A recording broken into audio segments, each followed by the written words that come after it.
autre territoire secoué par un fait divers, Roanne, dans la Loire, là où un père de famille a tabassé un adolescent de 16 ans. Le garçon est soupçonné de s'être introduit chez la famille et d'avoir agressé sexuellement leur fille de 6 ans. Oui, alors le procureur réunit ce matin les différents protagonistes de l'affaire. Le mineur a été placé en détention provisoire.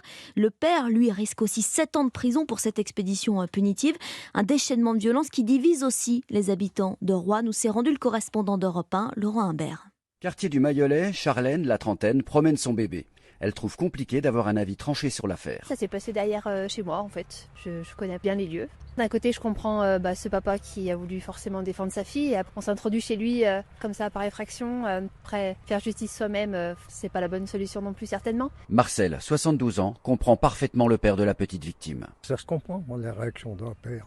Parce que si on touche à un de nos petits-enfants, on ne sait pas les réactions qu'on peut avoir. Quelques mètres plus loin, Nicole est encore plus catégorique. Pour elle, le vrai sujet, ce n'est pas le père qui s'est fait justice, mais les faits qui ont précédé. On parle du père de famille qui a fait justice lui-même, mais il faudrait présenter la chose autrement en disant que le jeune de 16 ans a agressé sexuellement une petite fille de 6 ans au domicile des parents. Et ça, c'est pas acceptable chez moi. Le procureur de Roanne explique qu'en France, on ne se fait pas justice soi-même. Quelles que soient les conclusions de l'enquête, pour le père, l'argument de la légitime défense ne sera pas retenu. Roanne, Laurent Humbert, Europe 1.